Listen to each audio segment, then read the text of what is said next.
नमस्कार। 12th के banking के छात्रों का स्वागत है। आज चैप्टर 17 में रिजर्व बैंक ऑफ इंडिया में आज बात करते हैं भारतीय रिजर्व बैंक की कार्य क्या हैं और ये किस तरह से कार्य करती है, तो समझते हैं। भारतीय रिजर्व बैंक के कार्यों को हम दो भागों में विभाजित कर सकते हैं। एक कहलाते हैं केंद्रीय बैंकिंग संबंधी कार्य और एक सामान्य बैंकिंग संबंधी कार्य।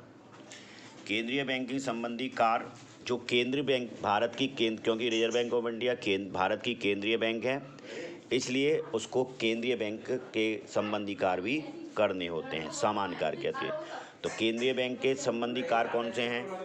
पत्र मुद्रा का निर्माण करना, यानी कि जो सरकार जो पेज मुद्रा का निर्माण करती है, नई मुद्रा का जो निर्माण करती है, वो रिजर्व बैंक ऑफ इंडिया के द्वारा ही भारत में किया जाता है। सरकार का बैंक है ये, यानी कि सरकार के सारे कार्य सरकार के जो भी वित्तीय संबंधी कार्य हैं वो इसी बैंक के द्वारा ही होते हैं। दूसरा है बैंकों का बैंक से मतलब है ये बैंकों का एक तरह से आधिपत्य होता है। इसका बैंकों का पूरी तरह से नियंत्रण भारतीय रिजर्व बैंक का होता है, यानी सभी व्यावसायिक बैंकें, ग्रामीण बैंकें या अन्य जितनी भी वित्तीय संबंधी बैंकें हैं, वो सभी सरकारी पूरी तरह से इस रिजर्व बैंक ऑफ इंडिया के अंडर में कार्य करती हैं, नियंत्रण में कार्य करती हैं। तो ये इसीलिए बैंकों का भी बैंक आ जाता है। बैंकों की बैंक से एक तात्पर्य यह भी है कि बैंकों द्वारा सारी बैंकें अपने रिजर्व बैंक के पास ही जमानत के तौर पर जो धनराशि जमा करनी पड़ती है उन्हें। तो निश्चित तौर पर ये बैंकों का बैंक है, यानी कि बैंकें इस रिजर्व बैंक ऑफ इंडिया में अपना पैसा जमा रखती हैं। इसके बाद विदेशी विनिमय नियंत्रण, यानी विदेशी विनिमय में दूसरे देश की मुद्रा के लिए अन्य बैंकों को इसी बैंक से पूरी तरह से नियंत्रण में रहता है। यानी कि अगर किसी बैंक को विदेशी मुद्रा का आवश्यकता होती है तो निश्चित तौर पर उसे रिजर्व बैंक ऑफ इंडिया से संपर्क करना होगा, तभी उसको विदेशी विनिमय उपलब्ध हो पाएगा, क्योंकि ये विदेशी विनिमय का पूरा राष्ट्रीय कोष रिजर्व बैंक के पास ही होता है। अब इसके बाद साख नियंत्रण, रिजर्व बैंक का ये सबसे महत्वपूर्ण कार्य है, यानी कि रिजर्व बैंक का देश में साख का नियंत्रण करना, क्रेडिट कंट्रोल करना ही सबसे महत्वपूर्ण कार्य है और ये केंद्रीय बैंक के रूप में वो करती है। दूसरा है समाशोधन गृह का कार्य। जहाँ केंद्रीय बैंक के नाते रिजर्व बैंक ऑफ इंडिया के ब्रांच ऑफिस हैं, शाखाएं हैं, वहाँ पर सभी जगह समाशोधन गृह का कार्य रिजर्व बैंक ऑफ इंडिया ही करती है। लेकिन भारत में रिजर्व बैंक ऑफ इंडिया के समाशोधन गृह का बहुत कम है, क्योंकि इसकी शाखाएं कम हैं, इसलिए इसका ये समाशोधन गृह का कार्य कम ही करती है। और 6 जगह पर जहाँ पर रिजर्व बैंक ऑफ इंडिया की समाशोधन गृह या ब्रांचें नहीं हैं, वहाँ पर स्टेट बैंक ऑफ इंडिया इस कार्य को करता है रिजर्व बैंक के प्रतिनिधि के रूप में। फिर बात करते हैं कृषि साख की व्यवस्था। क्योंकि भारत एक कृषि प्रधान देश है, इसलिए केंद्रीय बैंक होने के नाते रिजर्व बैंक को ये कार्य महत्वपूर्ण तरीके से करना होता है। अब केंद्रीय बैंक तो कृषि बैंक को समुचित व्यवस्थाएं करना, कृषि के लिए समुचित वित्तीय व्यवस्था करने का कार्य इसका है। राष्ट्रीय कृषि साख दीर्घकालीन कोष यही बनाती है। राष्ट्रीय कृषि साख स्थिरीकरण कोष के द्वारा भी यह किसानों को, सहकारी बैंकों को, भूमि विकास बैंकों को, क्षेत्रीय ग्रामीण बैंकों के माध्यम से ऋण उपलब्ध कराती है। अब बात करते हैं औद्योगिक वित्त व्यवस्था। भारत में उद्योगों की वित्त व्यवस्था के लिए भी उद्योगों को वित्त की व्यवस्था करने के लिए भी केंद्रीय बैंक के रूप में उनको सहायता प्रदान करना भी इसका मुख्य उद्देश्य है, मुख्य कार्य है। क्योंकि देश में उद्योगों का विकास होना भी अत्यंत आवश्यक है, इसलिए रिजर्व बैंक ऑफ इंडिया इस कार्य को भी करती है। औद्योगिक वित्त व्यवस्था रिजर्व बैंक के द्वारा माध्यम से ही की जाती है। बिल बाजार का विकास, बिल बाजार से मतलब है देश में बिल बाजार में विकास हेतु रिजर्व बैंक ने पहली योजना 1992 में आरंभ की तथा 1970 में नवीन बिल बाजार योजना आरंभ की गई। ये बिल बाजार से मतलब है जो बड़े बड़े निर्यातकों यातकों में बिल द्वारा पैसे वित्तीय सहायता उपलब्ध कराई जाती है, उससे तात्पर्य रखता है बिल बाजार। बैंकिंग प्रशिक्षण की व्यवस्था, सभी बैंकों को ये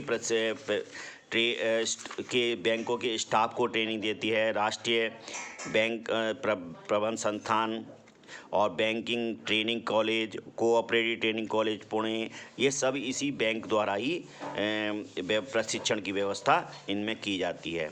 रिजर्व बैंक का ये कार्य है कि वो बैंक के स्टाफ को प्रशिक्षण कार्य भी करता है। आंकड़ों का संकलन तथा प्रकाशन, यह मुद्रा, साख, वित्त, अधिकोषण, कृषि, विदेशी विनिमय तथा सहकारी आंदोलन संबंधी आंकड़े एकत्रित करके और उन्हें प्रकाशित करता है। ये जैसे रिजर्व बैंक ऑफ इंडिया का मासिक बुलेटिन का पूरक विवरण, साप्ताहिक आता है जो चलन तथा वित्त रिपोर्ट, वार्षिक, बैंकों की प्रगति का विवरण आदि इसी के द्वारा ही संकलन और प्रकाशित किया जाता है। अब बात करते हैं सामान्य बैंकिंग संबंधी कार्य।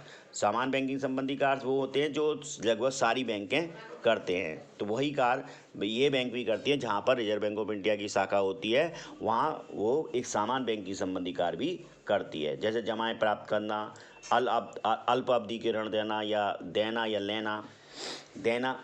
से मतलब ये केंद्रीय सरकारों, राज्य सरकारों, व्यापारी बैंकों, सहकारी बैंकों को ये और ऋण उपलब्ध कराती हैं। और ऋण लेने से मतलब है यह समस्त अनुसूचित बैंकों तथा केंद्रीय बैंकों से अपनी संपत्ति की जमानत पर अधिक से अधिक 30 दिन की अवधि के लिए ऋण ले सकता है, किंतु ऋण की कुल राशि बैंक की कुल पूंजी से किसी भी प्रकार अधिक नहीं हो सकती। विपत्रों का बुनाना तक रिजर्व बैंक भारत में लिखे व्यापारी विपत्रों तथा प्रतिज्ञा पत्रों को खरीदने, बेचने तथा पुनः कटौती का कार्य भी करता है। कृषि विपत्रों का खरीद, यह कृषि बिलों, कृषि का क्रय विक्रय तथा पुनः कटौती भी कर सकता है। विदेशी सरकारों की प्रतिभूतियों का क्रय विक्रय, रिजर्व बैंक विदेशी सरकार द्वारा जारी की गई उन प्रतिभूतियों को खरीद व बेच सकता है जिनका भुगतान खरीदने की तारीख 10 वर्षों के अंदर दे हो। विदेशी विनिमयों का क्रय विक्रय करता है। विदेशी विनिमयों का क्रय विक्रय करता है। मूल्यवान धातुओं का क्रय विक्रय करता है और उनको सुरक्षित रखता है। काफ़ी कार्य ये सामान्य बैंकिंग के कार्य के अंतर्गत करता है। यानी कि रिजर्व बैंक स्वर्ण व चांदी के सिक्कों तथा धातुओं को क्रय विक्रय करती है तथा इन बहुमूल्य धातुओं को अपने पास सुरक्षित भी रखती है। अन्य राष्ट्रों केंद्रीय बैंक में खाता खोलना, रिजर्व बैंक को अंतर्राष्ट्रीय मुद्रा कोष के समस्त देशों के केंद्रीय बैंकों में खाता खोलने, उनसे एजेंसी स्थापित करने तथा अंतर्राष्ट्रीय वित्त की व्यवस्थाओं के साथ साथ लेन देन करने का अधिकार भी सिर्फ इसी बैंक को है। विश्व बैंक में खाता खोलना, रिजर्व बैंक अपना खाता विश्व बैंक में ही खोल सकता है। अन्य सामान्य बैंकिंग कार्य जैसे युआन का सामान ड्राफ्ट जारी करना, ऋण पत्रों भुगतान लेना, किसी अन्य दावे का भुगतान प्राप्त करना, अचल संपत्ति को बेचने का अधिकार भी रिजर्व बैंक ऑफ इंडिया को करने होते हैं सामान्य बैंक संबंधी कार्यों में। अब बात करते हैं भारतीय रिजर्व बैंक द्वारा साख नियंत्रण के उपाय। जो सबसे प्रमुख इसका कार्य है वो उसके बारे में बात करते हैं।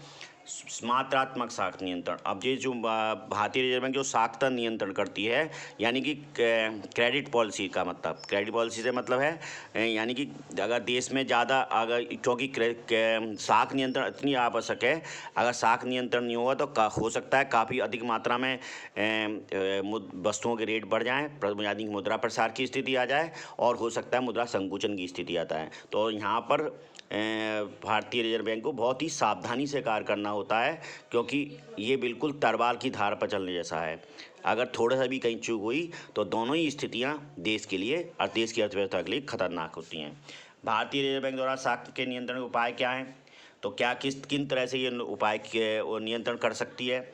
मात्रात्मक साख नियंत्रण के उपाय, यानी कि जिसमें मात्रा का परिवर्तन किया जाता है, उसको में साख की मात्रा को नियंत्रित करने के लिए निम्न विधियों का प्रयोग किया जाता है। बैंक दर में परिवर्तन।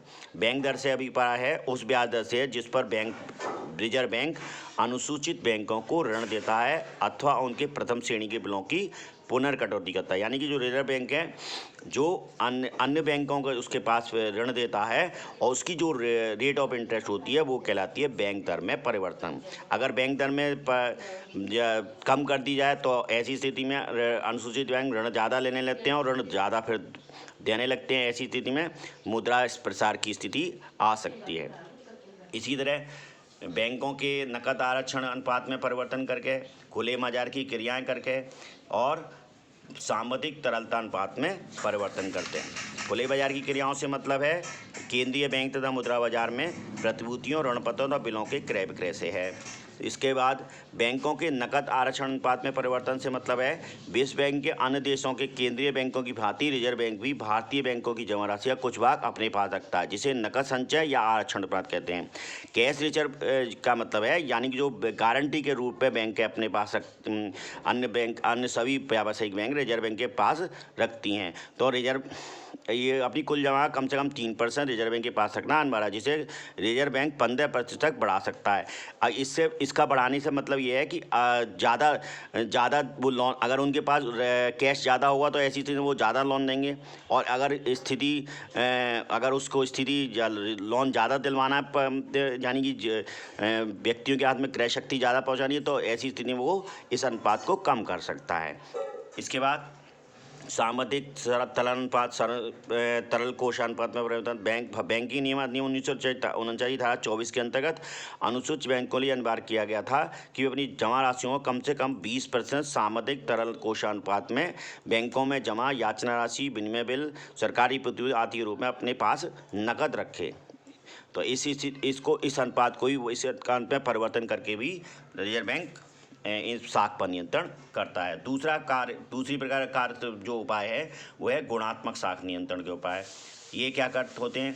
चयनात्मक साख नियंत्रण। चयनात्मक साख नियंत्रण का मतलब है निश्चित उद्देश्यों के लिए दिए जाने वाले ऋणों साख को नियंत्रित कर सकता है। यानी कि जो कुछ निश्चित उद्देश्य के लिए जाते हैं उनको नियंत्रित करने के लिए साख नियंत्रण प्रयोग किया जाता है। यानी कि उनको मना कर सकता है इन चीज़ों के लिए ऋण आप ना उपलब्ध कराएं।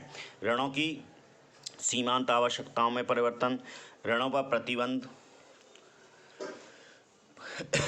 प्रतिबंध लगा सकता है। पूर्व अनुमति से ऋण देने के आदि, अगर कोई कहीं ऋण देना है तो उसको पूर्व अनुमति उससे ली जाए बैंक द्वारा। जिस बैंक द्वारा अगर बैंक दे रही है तो उसको पूर्व अनुमति लेनी पड़ेगी। साख सीमा का निर्धारण अगर कर दिया जाए तो ऐसी स्थिति में वो जितना उस राशि से ज़्यादा वो लोन नहीं दे सकती। साख की राशनिंग की जाए। यानी कि साख की राशनिंग का मतलब है साख निर्माण क्षमता को सीमित करने के लिए साख की राशनिंग भी कर सकता है। जैसे सभी बैंकों के लिए पुनर्कटौती की सुविधा को सीमित कर देना, किसी बैंक या कुछ बैंकों की पुनर्कटौती सुविधा समाप्त कर देना, विभिन्न बैंकों द्वारा विभिन्न व्यवसायों को दिए जाने वाले ऋणों की सीमा का अभ्यंश या निश्चित कर देना। इसको कहते हैं बैंकों का साख सीमा निर्धारण, साख की राशनिंग। इसके बाद नैतिक दबाव। रिजर्व बैंक ने समय समय पर सदस्य बैंकों पर नैतिक प्रभाव डालकर उन्हें सलाह देकर भी साख नियंत्रण का कार्य किया है, क्योंकि जिससे कि वो अपने ज़्यादा या तो मुद्रा प्रसार की स्थिति ना हो पाए और ना ही मुद्रा संकुचन की स्थिति हो जाए। प्रचार। रिजर्व बैंक नियमित रूप से देश के मुद्रा बाजार की स्थिति, बैंकिंग व अन्य संबंधी समस्याओं, उद्योग व्यवसाय, आंतरिक व्यवसाय, वित्तीय व्यापार आदि संबंध अपनी पत्रिकाओं के माध्यम में आंकड़े तथा विवरण प्रकाशित करता रहता है, जिससे उसका प्रचार व प्रसार होता है। प्रत्यक्ष कार्रवाई। रिजर्व बैंक को यह अधिकार है कि यदि कोई बैंक उसके निर्देशों को अवहेलना करता है अथवा उसकी नीति के विरुद्ध कार्य करता है तो बैंक उसे कई प्रकार के दंड लगा सकता है। ये कहलाती हैं रिजर्व बैंक के कार्य। रिजर्व बैंक का महत्वपूर्ण कार्य क्या है? साख नियंत्रण का। वो साख नियंत्रण इस प्रकार से करती है। अब बात करते हैं रिजर्व बैंक तथा औद्योगिक बैंक। और रिजर्व बैंक के लिए औद्योगिक वित्त भी एक अत्यंत आवश्यक है। इसलिए औद्योगिक वित्त को किस तरह से रिजर्व बैंक अपना महत्व देता है वो समझते हैं। औद्योगिक वित्त बैंक की स्थापना इसके द्वारा की गई, यानी कि 1957 में इस बैंक की स्थापना पहले की गई थी, लेकिन बाद में इसको अलग कर दिया गया। औद्योगिक वित्त निगम की स्थापना में सहयोग किया। रिजर्व बैंक ने इस निगम की स्थापना वित्तीय तथा संगठन दोनों प्रकार की सहायता की है। राज्य वित्त निगमों को अंशपूंजी में योगदान देती है ये बैंक। औद्योगिक साख निवेश निगम में 1955 में जिसको बनाया गया था, जो उद्योग धंधों को ऋण देने के उद्देश्य से की गई थी, उसमें भी यह आर्थिक सहायता मदद करती है। लघु उद्योग लिए गारंटी साख योजना में भी ये मदद करती है। भारतीय औद्योगिक विकास बैंक की स्थापना में इसने मदद की। राष्ट्रीय औद्योगिक साख दीर्घकालीन कोष की स्थापना सन 1964 में रिजर्व बैंक के द्वारा की गई, जिसमें 15 करोड़ का निवेश की व्यवस्था इस बैंक ने की है। भारतीय इकाई प्रन्यास की स्थापना यानी यूनिट ट्रस्ट की फरवरी 1964 में भारतीय इकाई प्रन्यास यूनिट ट्रस्ट ऑफ इंडिया की स्थापना की गई, जिसमें अधिकांश भाग रिजर्व बैंक ऑफ इंडिया का था। लघु गारंटी योजना, लघु ऋण गारंटी योजना, इस योजना में उद्योग सभी संस्थाओं को गारंटी देना था जो लघु उद्योगों को वित्तीय सहायता प्रदान करती हैं। निर्यात सहायता, रिजर्व बैंक निर्यात करने वाले उद्योगों को ऋण देता है। इस तरह से ये औद्योगिक वित्त की उपलब्धता कराती है। रिजर्व बैंक द्वारा बैंकिंग व्यवस्था का नियंत्रण करते हैं। अब ये बात करते हैं कि रिजर्व बैंक बैंकिंग व्यवस्था पर किस तरह से नियंत्रण और नियमनों का पालन उससे कराता है।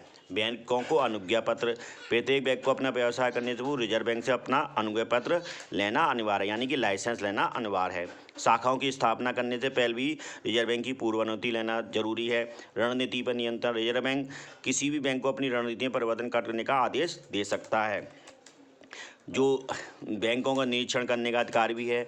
बैंकों का एकीकरण यानी एमलगेशन मतलब 2-3 बैंक को मिलाकर एक बनाना, ये बैंक कहलाता है एकीकरण करना। तो ये काम भी रिजर्व बैंक करती है। बैंकों में सूचनाएं मांगने का अधिकार भी इसके पास है।